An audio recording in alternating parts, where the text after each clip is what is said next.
బతికున్నప్పుడు వేల కిలోమీటర్లు తిరిగినా కొన్ని ఆశ్రమాలు మాత్రం చచ్చిన తర్వాత మాత్రమే కనిపిస్తాయట.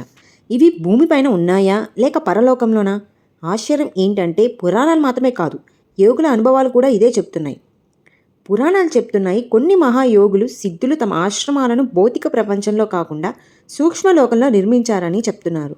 ఈ స్థలాలు కేవలం మానసిక దేహం విడిచినప్పుడు, ఆత్మ సాక్షాత్కార స్థితిలో లేదా మహాయోగులు మరణ భవన్లో ఉన్నప్పుడు మాత్రమే కనిపిస్తాయంట. ఇదే కారణంగా మనం ఎంత వెతికినా ఇవి మ్యాప్స్లోను గూగుల్లోను అడవుల్లో కనిపించవు. అనేక యోగులు వాంగ్మూలాలు ఒకే విషయం, తమ శరీరం విడిచే సమయంలో ఒక ప్రకాశవంతమైన అరణ్యం, అక్కడ యోగులు ధ్యానం చేస్తూ కనిపించడం.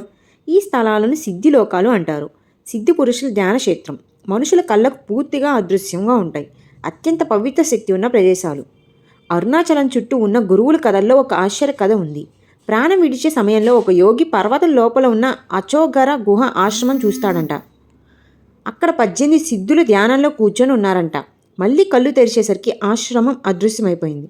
అనేక యోగులు అదే అనుభవం చెప్తున్నారు. భౌతిక కళ్ళకు కాకుండా ఆత్మ కళ్ళకు మాత్రం కనిపించే లోకమని అంటున్నారు. హిమాలయాల్లో ఉన్న గుప్తబద్రి. అవునండి, హిమాలయాల్లో యాత్రికుల కథల్లో ఒక లోకం ఉంది, గుప్తబద్రి అని. దేవతలు మాత్రమే దర్శనమిచ్చే బద్రీనాథ్ మనుషులు చూడలేరు. మరణం సమీపంలో ఉన్న వాళ్ళే దీన్ని దర్శించుకోవచ్చని కథలు చెప్తున్నాయి. భౌతిక శరీరానికి పరిమితి ఉంటుంది, కానీ ఆత్మకు మాత్రం కాలరహితం, స్థాలరహితం, సూక్ష్మ లోకాలను గ్రహించగల శక్తి కలదు. ఋషులు కాకుండా తమ శక్తి కోసం ఈ రహస్యాన్ని ఉపయోగించరట. ఋషులు కూడా తమ శక్తి కోసం ఈ రహస్యాన్ని ఉపయోగించరంట. ఆశ్రమాన్ని నిర్మించాలంటే కానీ దృష్టికి దూరంగా.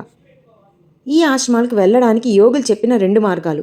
ప్రాణాయామం కుండలి శక్తి ఉత్తేజం, ఆత్మ సూక్ష్మ లోకంలో ప్రయాణించగలదు. అప్పుడు మరణానుభవం, నియర్ డెత్ సెంటెన్స్. ప్రాణం శరీరం విడిచిన క్షణం కొన్ని సెకండ్ల పాటు ఆత్మ ఈ లోకాలను చూడగలదు. ఇదే కారణంగా కొన్ని వ్యక్తులు గురువులు చూశామని చెప్తున్నారు. ఋషుల ఆశ్రమాలు ఎక్కడున్నాయో ఎవరు గుర్తించలేకపోయాం, కానీ ఒక విషయం మాత్రం ఖచ్చితంగా చెప్తున్నాం.